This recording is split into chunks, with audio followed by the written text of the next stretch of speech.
Good morning, good afternoon, good evening, wherever you are in this world of ours. I truly hope you're safe and above all, healthy. I'm Aaron David Miller, a senior fellow at the Carnegie Endowment for International Peace, and welcome to Carnegie Connects, a series of conversations about issues of critical importance to America and to the world. Today, I'm really pleased to welcome back to the program David Rennie. David, as many of you know, has been the Economist's bureau chief in Beijing for 6 years. He's now moved on to become the geopolitics editor for The Economist, which gives him the ability and capacity to look at the world as a whole.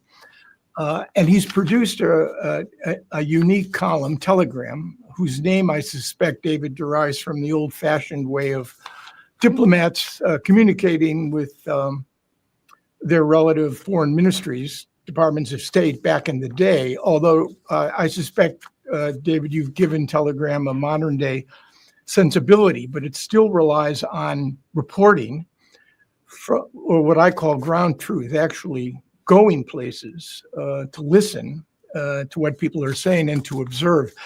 And there's nobody better, it seems to me, that's capable of seeing the forest, that is to say the 30,000-foot view of world events, but also this extraordinary ability, based on his reporting, to see the trees, to actually develop the ground truth. Having reported from Brussels, from London, from Washington, David's in a unique position. And I want to welcome you, David Rennie, back to Carnegie Connects. Thank you. Great to be back. I want to start, though. You were in Beijing from 2018 to 2024, 6 years. So I want to start with a general question. Not an exit interview. I've read the ones that you've done. But if you were to describe the main takeaways after your 6 years in Beijing with respect to China, what would they be? I think externally, China has become a much more assertive power, much more willing to admit that it has a model that it thinks other countries, particularly in the global south, would do well to study. And that's a really big shift from, remember the days of Deng Xiaoping talking about, hiding our strengths and biding our time. And that's over. And then domestically, and I think linked to that, in the 6 years that I was there this time, and it was my second posting, I was there in the late 90s, I would say ideology and politics in its kind of most raw form became so much more a part of everyone's lives. I mean, I think when I first came back in 2018, it was still just about possible to tell yourself that certainly in the big cities, that kind of, that there was a Western idea that I think was mostly a kind of happy talk to make ourselves feel better about our dependency on China, that it was almost not a communist country at all, that you could have a business partner in a joint venture in China, and maybe he was a member of the Communist Party, but it didn't matter very much because everyone was basically there to make as much money as possible. And that rested on a belief that the Communist Party's legitimacy, its mandate to rule, its claim to govern, was basically about giving people prosperity and a more modern life and the ability to take foreign holidays and own a car and have air conditioning, and that politics was almost irrelevant. And I think that wasn't really as true as we imagined, but it certainly isn't possible to take that view now. And under Xi Jinping, the last 6 years were just a real coming out party for the communist regime. And the pandemic, which I'm sure we'll talk about, was, an absolutely extraordinary demonstration of the party's reach and the party's ambitions to rebuild its grassroots networks so that, in addition to all of the other many forms of coercion that I lived through, because I spent the entire pandemic in China, it was that kind of the party members in red armbands who could send you to quarantine for 3 weeks without any appeal, that you realized that you lived in a country which was absolutely under the control of this kind of ruling regime. And that experience was a big shock for lots of ordinary Chinese. They felt the presence of the party and the state in their lives in ways that they hadn't for quite some time. I guess you've answered my second question. I was going to ask you what in your view was the biggest change that you witnessed based on both of your tours in the 90s and again between 2018 and 2024. But maybe that is, I don't want to speak for you, but is that the most significant change that you witnessed? So, I mean, I don't think you can ignore the sort of material change. And so, when I say that we overread the idea that the party's legitimacy came from modernization and prosperity, I think we were wrong to imagine that it had ceased to become an ideological communist governed country. But it is absolutely the case that that economic story is the story that all Chinese would tell you unprompted if you ask them how they think about their lives over that span of a quarter century. I mean, when I left China in 2002 and then came back in 2018, the economy had grown 14-fold. And so, that just gets your attention. And, part of the party's legitimacy is undoubtedly the impressive high-speed trains, the gleaming skyscrapers, but also, the cleaner air in lots of cities, the cleaner rivers, the new parks. There is an attempt to give people material gains. What is much more complicated for the party right now is that I think that where I would say in the 1990s, the story of Communist Party legitimacy was about the aggregate effect of hundreds of millions of individual dreams, that there was a Chinese dream that was based on, the party somewhat getting out of the way and letting hundreds of millions of Chinese decide, do I start a business? Do I leave my boring, safe state enterprise and become an entrepreneur? Do I send my kids to after-school tuition to get a good degree? That kind of aggregate of hundreds of millions of individual dreams was, I think, incredibly important to the party's hold on its population. Now, even before we got to the second Trump term, the economy was slowing. Some of that was just it had done its very, very rapid catch-up growth. It was structurally slowing, and then the pandemic really, really caused a lot of economic pain. And so the party now needs extra sources of legitimacy. It's no longer enough to point to kind of breakneck modernization and shiny shopping centers and skyscrapers and high-speed trains. And so I think what you've seen now is the party very deliberately buttressing that material claim to rule with an ideological claim that is also an ethno-nationalist claim. And that ties into what I was saying before about them becoming much more assertive and internationally. And so now the party is not just more visible. The party is not just touching people's lives in new ways. There's not just much more very explicit ideological and party education at schools, in universities, in people's workplaces. But there's also this kind of idea that the Chinese dream is now a collective dream. It is your great good fortune to live in Xi Jinping's China, which is taking its rightful place at the center of the world, standing up to the aging, declining, decadent hegemon that is the United States. And that is what you should feel glad about. That is your great good fortune, is to be alive in this moment where China is showing the arrogant West that there are alternatives. Right. I don't know whether it was you or Kevin Rudd, former Australian Prime Minister and former ambassador to the United States from Australia, who used the term ideological man. And I asked you, I think when we met last, whether or not China is now Xi Jinping's China. Is that a fair sort of statement after election to a third term? I mean, factionalism with the party, I'm assuming, has been muted at a minimum. Loyalty is the currency of the realm. Is this President Xi's China? I think it is. And look, all foreign observers, journalists, diplomats, scholars, they need to be modest about what they claim to know about elite politics in China, because it's a black box in a black box.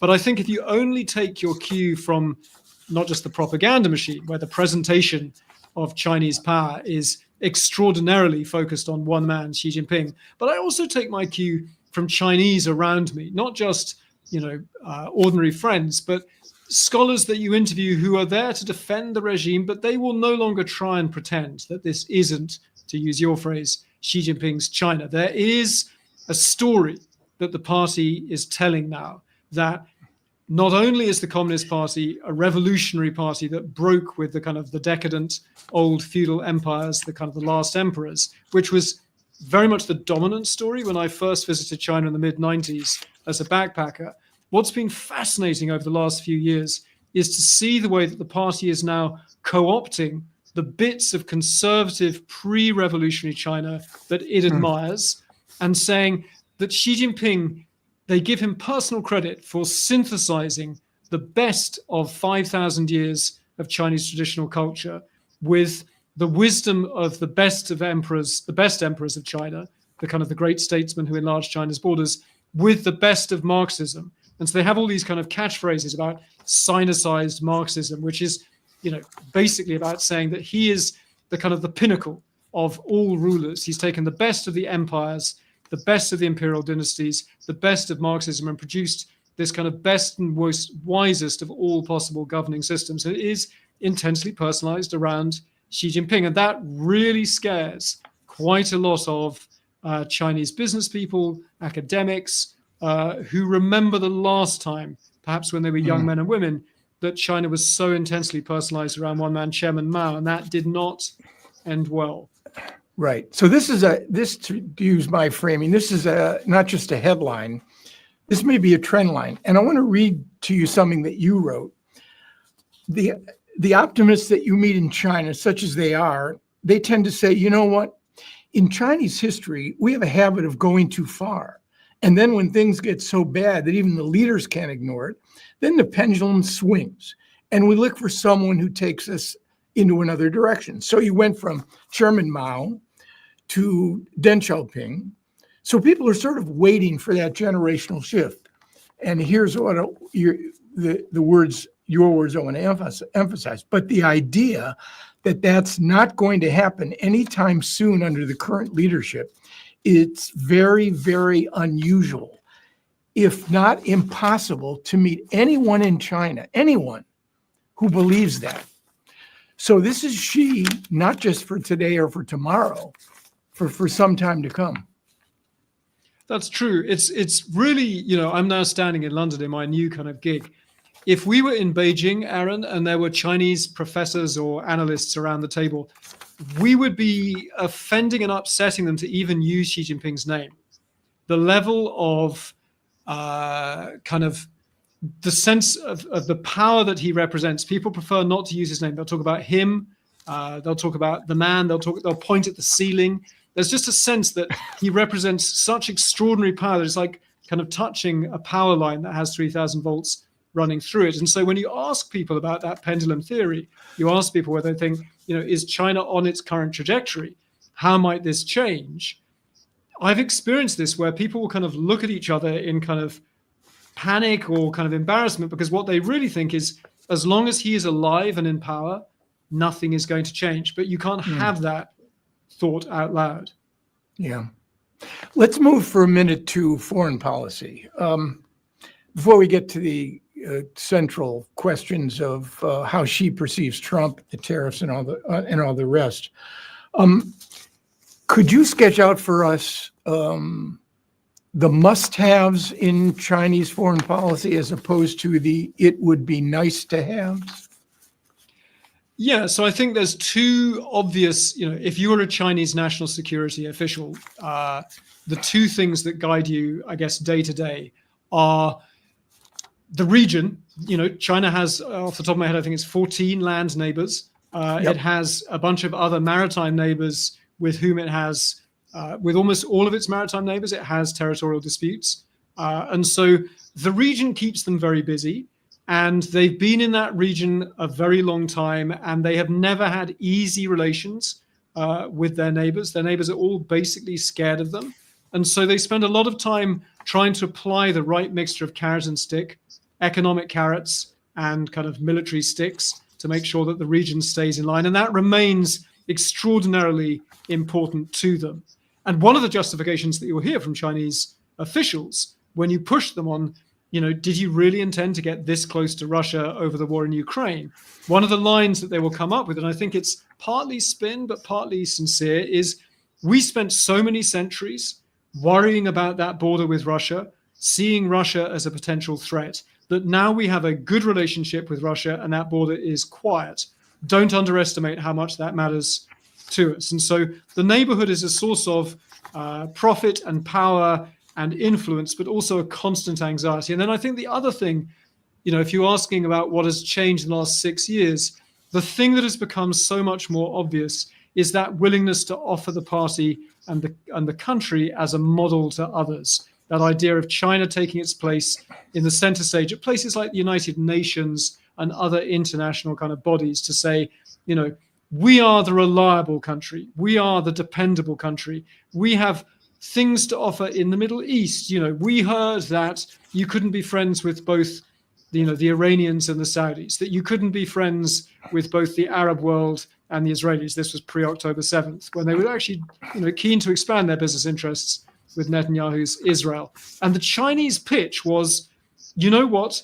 That's the way that you think in Britain and France and America, because you have so much baggage, so much historical baggage. But China, we're all about business. We just want to buy people's oil. We don't take a view on your political system. We have no interest in your religious, sect that you're from. We couldn't care less if you're Shia or Sunni. It's, what is the crude oil you want to sell to us? And for a long time, that kind of trust us, we're all about business line did seem to be tremendously useful, not just in the Middle East, but also in, say, Africa or Latin America. And I think one of the big drives of China in recent years is to make this pitch that China's absolute indifference to values and its complete focus on interests was not just a kind of flaw. It was, it was a feature, not a bug, that it was China's offering to the world. And I think that, and we're doomed to get to Trump eventually. I think that kind of zeros values all interests pitch to the world, I think they would probably say suits them exceptionally well when the American president is also playing the same game and is just kind of taking his pieces off the chessboard. So it's not an ideology as strictly conceived during the Cold War. It's not an imposition of China's values. The ideology is power married to this pragmatism. It's almost the absence of values. Yeah. So one of the lines that you would hear in China was, we don't need to be scared of China. I would hear this from, say, sort of, ambassadors from countries that just wanted to make money in China. They would say, they don't want to sort of dominate the world in an American way. They don't want to replace the United States all over the world. And Chinese officials and scholars will say the same. We have no ambitions to create a Chinese order. And at one level, it's clearly true that, if you go back to the days of Chairman Mao, there were kids in the streets of Paris or in Mexico City waving little red books who called themselves Maoists. China doesn't need kids in the streets of Berkeley or Buenos Aires or Paris waving Xi Jinping's thought, saying that they're kind of Xi Jinping ideologues. No, what China wants is to take the current world order, that post-1945 order, and bend and redefine and stretch and co-opt any part of the international order that could constrain or bind China in any way. So they're willing to pose as defenders of the free trading order, of the UN system, of the sanctity of the UN Charter. And their argument would be that the part of the UN, the part of the 1945 Compact that involved deference to sovereign states and the absence of conflict and the pursuit of collective economic development was the good part. And the bit that went wrong was that, particularly after the sort of the fall of the Soviet Union and the unipolar moment, that arrogant Western liberals tried to bolt on all of these essentially liberal ideas about what is a good electoral system, what is a good political system, what do human rights mean. And in China's argument, we, the West, arrogantly called those universal values, and they never were universal values. The foreign minister of China, Wang Yi, said once, they are the house rules of a few countries that they pretended were universal, and we do not seek their promotion. So for China, this is a moment to, you're quite right, it's not to sort of have Xi Jinping thought be the ideology that we all study, including in Europe or in Latin America. It's to remove and co-opt and rename and redefine anything that could constrain and hold China back. Right. Let me read to you something that Yun Sun, who's a senior fellow with co-director of the East Asia program at Stimson Center. Chinese leaders remain convinced of the country's historic destiny to rise and displace the United States as the world's preeminent power. Preeminence. They think that Trump's policies will undermine U.S. power and reduce U.S. global standing in the long run. And when that happens, China wants to be ready to take advantage. So, I mean, is it rewriting the rules to China's advantage? Is it dominating the rules to make China the world's most preeminent power? What is the end game here? So I'm confident that the end game is at a minimum that by mid-century, China will be so powerful and so economically indispensable and so dominant in key technologies that no other country or power on earth gets to say no to China. I'm confident of that. Now, do they want to be number one in every sector and to have replaced the United States?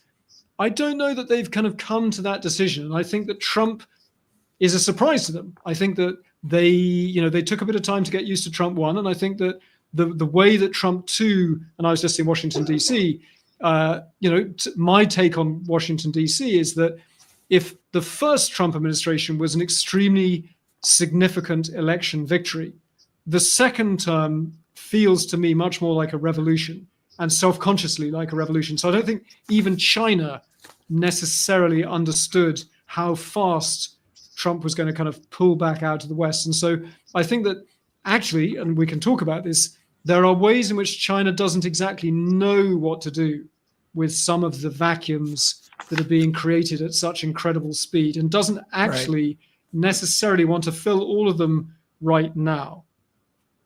Well, so let's talk about Xi's perception of Donald Trump. During Trump 1.0, I think you write that Xi was disappointed because Trump, the pragmatist, turned into a China hawk. In Trump 2.0, again, you write, there seems to be divisions. The Chinese, as you just said, aren't sure what to make of Donald Trump. Is Donald Trump going to be a ruder, I think you describe it, a ruder and more provocative purveyor of China hawk policy, this sort of generational struggle of preeminence in the world, the U.S. over China?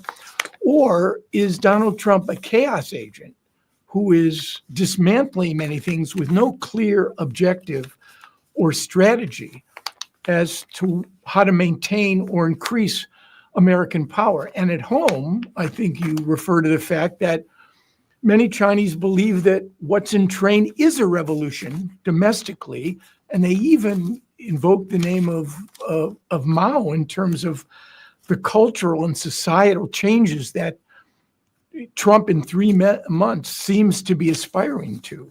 So what do you think where is Xi on Trump right now? I think what I am told by people who I know feed their advice into the system near the top is that they are very frustrated and unsure about how to respond to him. They're very surprised by how fast the tariffs came out the door. They were very surprised to see Mexico and Canada getting tariffed before China.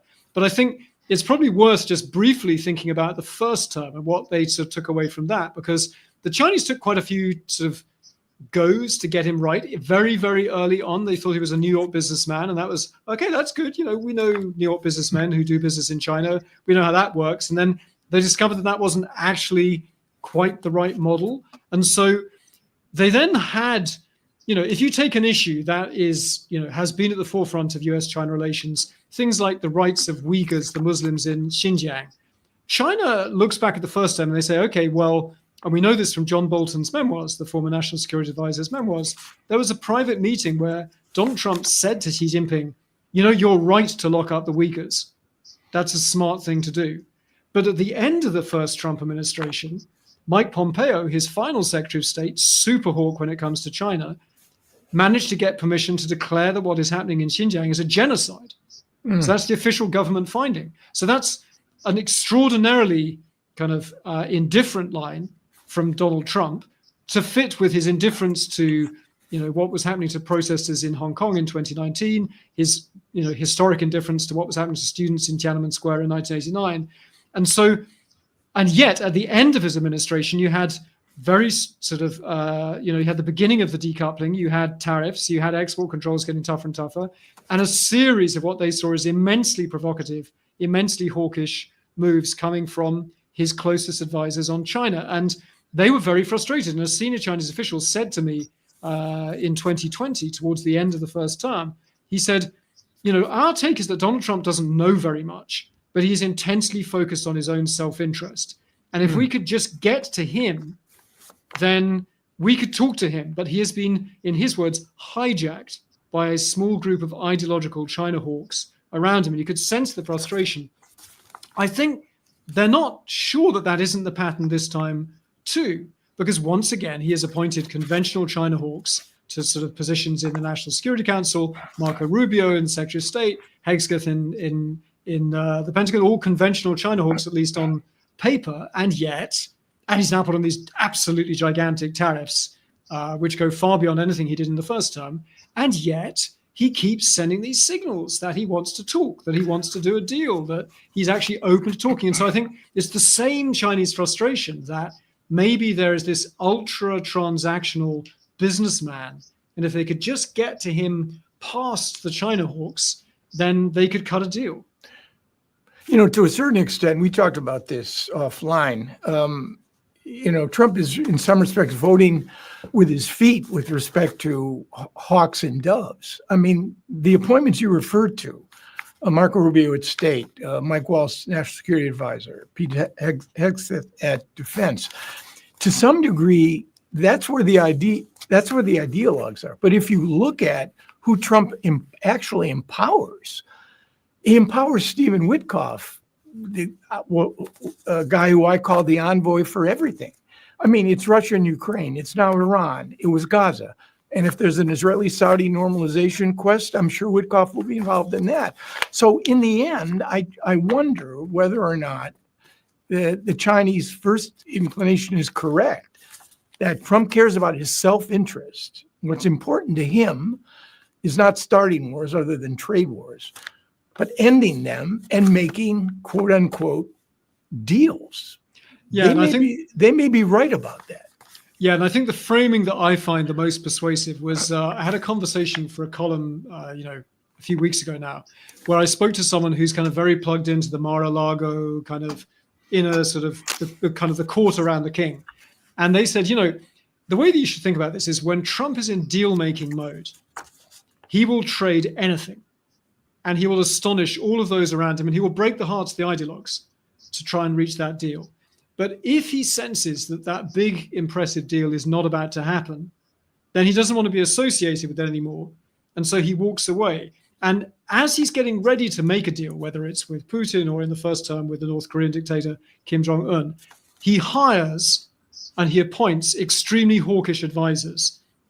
Back in the first time, it was, John Bolton and Mike Pompeo at his side when he went to see the North Koreans. But that doesn't mean that he's a secret hawk who doesn't know how to admit that he's a hawk. It's like when he went into a New York courtroom, he hired the toughest lawyers in Manhattan, because if he needs to, he wants people who break knees for a living. And so when he loses interest in a deal and he doesn't think there's a deal that's going to make him look brilliant, then he walks away and he says to knee breakers, you know what, you take over. And then knee breakers break knees. That's what they do. And so I think that was the story with North Korea. I think to some extent it was the story with the first term China trade deal. And I think that, China has to factor that in to its calculations about where this goes next. Yeah. Let's talk a little bit, and maybe you can help us unpack Xi's response and the way he's processing tariffs. I think at one point you wrote that if toughness with respect to the tariff issue were the key issue, or in the sort of Mexican standoff between Xi and Trump, if toughness were the issue, Xi would win hands down, because while Trump was doing reality TV, Xi was exiled to a dirt-walled rural cave, jailed 3 times, and threatened with execution when his family fell afoul of Mao era purges. But it's really not that simple, is it? It's not just a question of toughness. In terms of the balance of power on the tariff issue, how does Xi see China's capacity to withstand pain to a longer and larger degree than Trump's. Or is that a fair characterization? Is that an issue at all? Pain is absolutely the right words to use, and I'll tell you why. So when I was in Beijing in March, I went with my big boss to go and see some very sort of well-informed economists, government advisors, and they described, this was before they knew how large the tariffs were going to be. This was before April the 2nd. They described how 9 different government ministries and agencies in China had put together a plan to target America for pain, to stop buying American soybeans. That was the perfect example because they can get soybeans from Brazil or from Argentina, so there's no pain for China, but the pain is delivered like a kind of precision strike to Trump-loving, Trump-voting red states that grow soybeans. And so they had a whole series of these, whether it was limiting the exports of rare earths or limiting technologies that would make American companies realize that they were dependent on China for this or that component. So the idea that the game was a game of pain was absolutely correct. You're right to frame it in that way. And I think that China would still say that, the American argument that you hear from the Trump administration is that because China runs an enormous surplus with America and sells more to America than it buys from America, that somehow China needs America more. And we saw the White House spokesman come out the other day with a note dictated by Donald Trump saying, I have all of the cards. They need this deal. I don't need this deal. They need to kind of call and start the negotiations. I don't know about you, Aaron. I don't know whether you're a poker player, but I am actually. In my games of poker, if you've got 4 aces, you don't tell the other guy to stop raising and fold and call right now, right? So I was a little suspicious of that White House message that they have all the cards. Now, so the bilateral half, I think China says, actually, we make things that are indispensable to America and we can get a lot of other stuff. America is less than 15% of China's total exports, so it would be very painful to lose the American market, but we could survive that. Now, they have issues to do with their own economy is slowing, their unemployment is climbing. There's it's definitely very, very painful for China right now, and it's terrible timing. But the part that I think is much, much harder for China to deal with is the part that is not just a US-China game of pain. If it was only that game of pain, then I stand by what I kind of wrote about the toughness. But that same column where I talked about the biographies of the 2 men, then looked out at the kind of the wider picture that China actually hears the complaints and the fears of other trade partners who are absolutely terrified that if America walls itself off to Chinese goods and China needs to keep those factories humming and needs to keep exporting hundreds of billions of dollars worth of stuff that was going to go to America, then it's going to end up swamping the markets in Europe, in Southeast Asia, and that is going to really, really alienate and upset all of China's trade partners. So it's that global sort of backwash from the US-China trade war that I think really is very hard for them to deal with. But that's the vulnerability. It's not the export market. It's not the lack of foreign investment. That's the real concern on the economic side. We'll get to the politics of this in a minute. It depends on your timing. So it depends on your timing. If this, essentially, I forget whether it was Trump or Besant that said, yesterday, this is basically an embargo. Once you get to 125, plays 145%, essentially ships are not leaving ports in China to sail to America. It's essentially no trade. Now that, if it carried on forever, that would clearly be disastrous for China, because even if it's only 15% of their exports, it's some very important markets for advanced technologies that China has made a giant bet on. So China would definitely not want that to carry on forever. And they wouldn't want those backwash effects to carry on forever because, the economy was already facing serious headwinds when they went into this trade war. One of the reasons their export sector is so enormous is because other big drivers of growth over the last 20 years, like a giant, much over large property sector and construction sector, they've been trying to deflate that bubble safely. That's a very, very tricky domestic task that faces them. And in order to try and maintain economic growth as they pulled financing away from endless, vast parks of skyscrapers outside every Chinese city and pouring concrete and building bridges and airports. That went into manufacturing. We've seen $1 trillion basically in bank lending go from construction into manufacturing. And so China's bet on exports is a big, big pillar of their path to social stability kind of right now. And so this trade war really, really doesn't suit them. The other thing that I shouldn't forget to mention while we're still talking about economics, there was almost the most interesting, unexpected thing I heard in Beijing in March was some government advisors said, the first term lesson for us of the Americans was when things became more expensive in America, it didn't actually kill us because the American economy was doing really well and people's incomes were rising. And so actually we carried on selling pretty much what we'd expected. The thing that frightens us this time is that Trump is going to trigger a global recession. Yeah. And so, tariffs are painful. Tariffs are very badly timed for China. But if he tanks the global economy, then a vast trade partner power like China, that is very, very bad news, particularly because exports, they're not quite as dominant as they were in the Chinese economy a few years ago, but they're still enormously important to their employment, to their growth model, and to their social stability, because the constant demands that we heard again from Scott Bessent this week in Washington for China to rebalance its economy away from exports, to start putting more money in the pockets of ordinary Chinese, to have more domestic stimulus and demand. China is still only making kind of half steps towards that rebalancing and still betting on a much more top-down model involving kind of state planning and picking the advanced industrial sectors of the future. That still remains the basic plan. Yeah. Just a brief note on the politics. Does it matter who blinks first? Absolutely. Yeah. And that's actually difficult for both sides, I think, because you have two immensely proud men with a system where power is not only literally bureaucratically centralized to a remarkable extent in both places, because, you're in DC, until you know what Donald Trump has decided, you don't really know what the policy is going to be.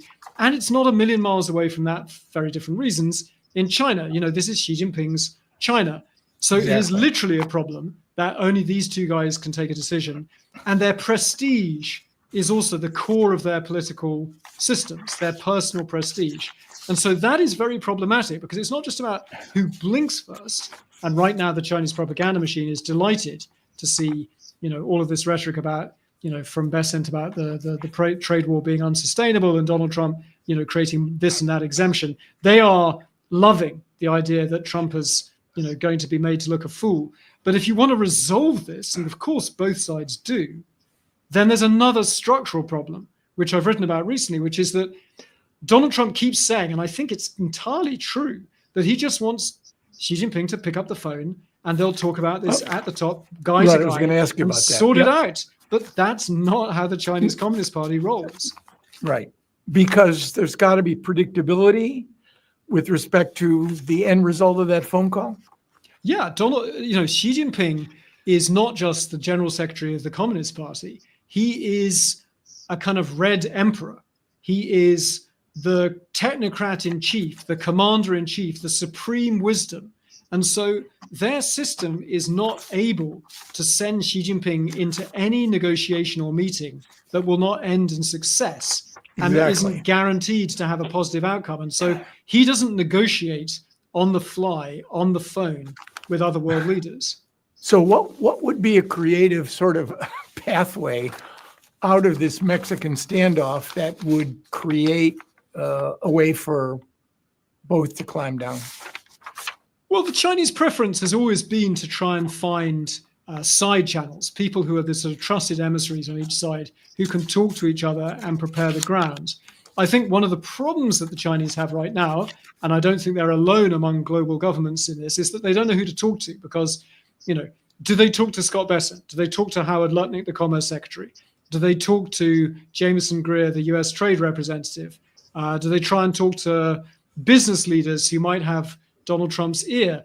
There's not much evidence coming out of Washington for the last few weeks that any of those people definitively can kind of make policy, right? Because every day they go on TV and they say what the sort of the policy is, and then it's contradicted a few hours later. And so that is already a giant problem for the Chinese. And then I think the other problem is that, lots of trade partners, the Japanese, the British, Europeans, are saying they can't get a straight answer out of the Trump administration about what it wants. And I think that is absolutely acutely true for China. So if you listen to the stated reasons that the Trump administration kind of offers for the tariffs on China, it's that they want to make a ton of revenue, and this will be going to make us rich. We're going to have so much money. There are people in Congress, particularly in the House of Representatives, who would pay for tax cuts with that revenue. But if that's the story, then the trade with China can't go away, right? Because if there's no trade with China, there's nothing to tariff. There's no revenues. And then the story is, no, it's to move jobs from China to America so that businesses can open factories in America. Well, that's a coherent story. It's an old, familiar Trump story. But then he says it's an invitation to cut deals, to come and talk to me about lowering tariffs. Well, if you're lowering the tariffs, then will the businesses still feel the incentive to move? And if they change every week, what business can make a 20-year investment on building a new factory? And then finally, for China, the nightmare of nightmares is that they keep hearing from their trade partners that the Trump administration, when they talk to countries in Asia, countries in Europe, about their own tariffs, which have now been suspended, they say, if you want to deal with us, then there's a China element to that deal. We need to make sure that you are not a backdoor for Chinese goods, or that maybe in some more ambitious way, you help us isolate China. And you've seen China issuing some very, very sharply worded public warnings, which I think reflect real fear on the Chinese side, that the price of all the trade war deals with other countries will be isolating China in some way. So China doesn't, before China's, it's bad for Xi Jinping because he can't pick up the phone and negotiate with Trump. His system will not put him into any call or meeting that doesn't end with a kind of guaranteed result. But also, they don't know what Trump wants. And that's true for lots of trade partners, but it is uniquely the case for China right now. Any predictions, David, on how, if and when, and how this might end?